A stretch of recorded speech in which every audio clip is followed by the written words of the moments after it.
부동산은 물리적으로 분석하는 것이 다가 아니라 권리 분석도 필수적으로 해야 하는데요.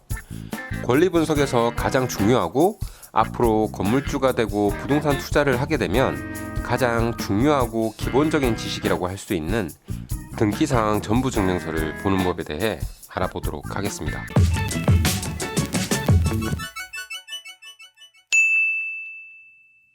등기사항 전부증명서란 부동산의 권리관계, 즉 소유권이나 기타 권리들에 대한 내용을 기재하여 등기소라는 곳에서 공시하는 서류를 말합니다.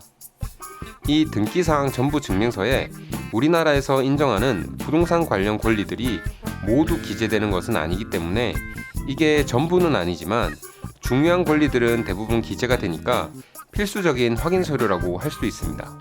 공인중개사를 통해 부동산을 매수하게 되면 공인중개사분들이 등기사항 전부증명서를 떼서 설명을 친절하게 해주십니다.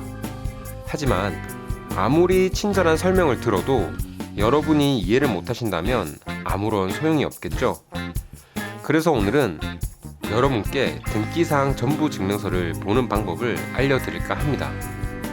우선 어디서 등기사항 전부증명서를 뗄 수 있는지부터 알아보면 관공서나 무인 발급기에서도 가능하고요.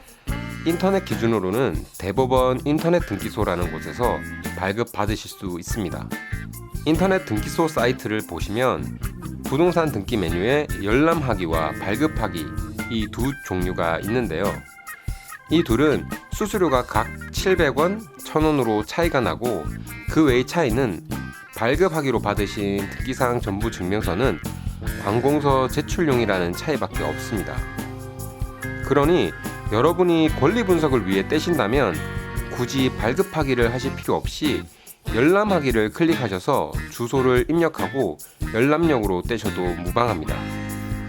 등기사항 전부증명서를 주소를 넣고 검색해 보시면 아파트와 같은 공동주택은 하나의 등기사항 전부증명서만 나오고 그 외의 단독주택이나 다가구주택 등은 토지와 건물 각각 2개의 등기사항 전부증명서로 나옵니다. 이는 공동주택은 토지를 대지권이라는 권리로 공유하기 때문인데요. 이 얘기까지 하면 너무 복잡하고 어려우니 이번 영상에선 넘어가겠습니다.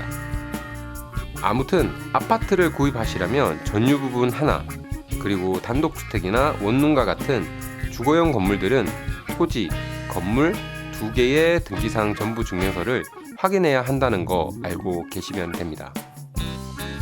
등기사항 전부증명서를 열람해 보시면 우선 등기사항 전부증명서가 3가지 부분으로 나뉘어져 있다는 것을 알 수 있습니다.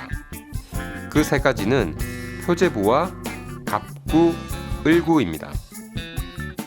표제부는 등기사항 전부증명서 제일 앞에 위치하여 부동산의 주소, 용도, 면적 등을 나타내고 갑구는 소유권과 관련된 권리에 대한 내용, 을구는 소유권 외에 그 권리와 관련된 내용이 기재되어 있습니다. 이는 등기사항 전부증명서에도 기재가 되어 있으니 한번 살펴보시고요. 공동주택의 경우 건물 전체의 내용을 나타내는 건물 전체의 표지부가 제일 먼저 나오고 전유 부분의 표제부와 갑구, 을구 순으로 나뉘어져 있습니다. 처음 등기사항 전부증명서를 보시는 분들은 도대체 이게 무슨 말이야 라는 생각이 드실 텐데요. 조금만 알고 나면 1분도 안 걸려서 이 부동산의 권리에 대한 내용을 모두 파악하실 수 있습니다. 여러분이 등기사항 전부증명서에서 유심히 보셔야 할 부분을 중심으로 설명을 드려보겠습니다. 표제부는 부동산의 내용이니 참고해서 보시면 될 테고, 갑구에서는 소유권을 먼저 확인하셔야 됩니다. 중간에 매매나 경매 등을 통해 소유권이 이전을 하게 되면 이전 소유자에 대한 내용도 모두 나오기 때문에 결국 갑구의 제일 마지막에 나와 있는 소유권자가 누구인지를 보셔야 지금 소유권자를 아실 수 있습니다.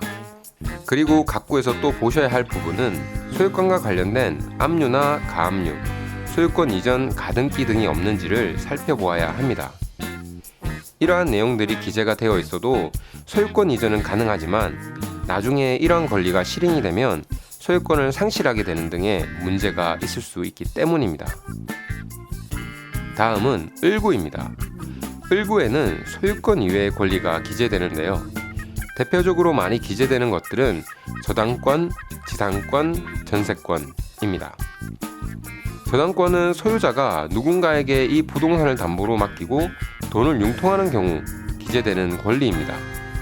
많이 들어보셨을 표현으로 이 부동산이 누군가에게 저당 잡혀 있다는 것입니다. 이 저당권은 설정 당시 채무자가 돈을 다 갚거나 제3자가 설정 금액을 다 갚아야만 해지를 청구할 수 있습니다. 저당권을 통해 소유권자가 대충 얼마의 채무를 가지고 있는지 가늠해 볼 수 있습니다. 지상권은 토지에 주로 설정되는데 토지 위에 다른 사람이 건물을 짓지 못하게 하기 위한 목적이나 토지를 빌려 토지를 이용하기 위해 설정하는 권리를 말합니다. 결국 지상권은 토지 이용에 제한을 받는 권리입니다. 만약 건물을 짓기 위해 토지만 구입하는데 지상권이 설정되어 있다면 건축물 건축이 불가능할 수 있으니 지상권이 해지 가능한지 매매 전에 꼭 검토해 보셔야 합니다. 그리고 전세권은 우리가 흔히 얘기하는 전세보증금을 반환받기 위해 설정하는 권리입니다. 임대차가 설정되어 있는 부동산에 설정이 되는 겁니다. 이를 통해 전세금이 얼마나 설정되어 있는지를 대략적으로 파악해 볼 수가 있습니다.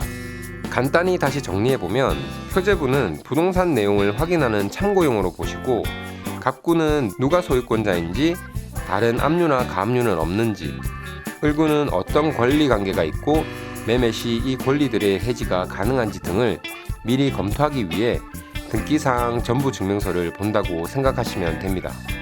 내용들을 자세히 살펴보려면 하나의 권리만 해도 내용이 많아 기초적인 내용만을 오늘은 다뤘는데요. 생소한 내용들을 한꺼번에 받아들이면 별거 아닌데도 어렵게 느껴지니 법률적 내용이 있는 부분은 이렇게 기초와 조금 자세한 내용을 나누어서 설명드리겠습니다. 기본적인 내용을 아시는 분들은 영상을 보지 않고 넘어가도 좋습니다. 조금 더 자세한 내용과 등기사항 전부 증명서상 기재되지 않는 권리들 중에 유의해야 하는 권리에는 어떤 것들이 있는지는 앞으로 하나씩 차근차근 알려드리도록 하겠습니다.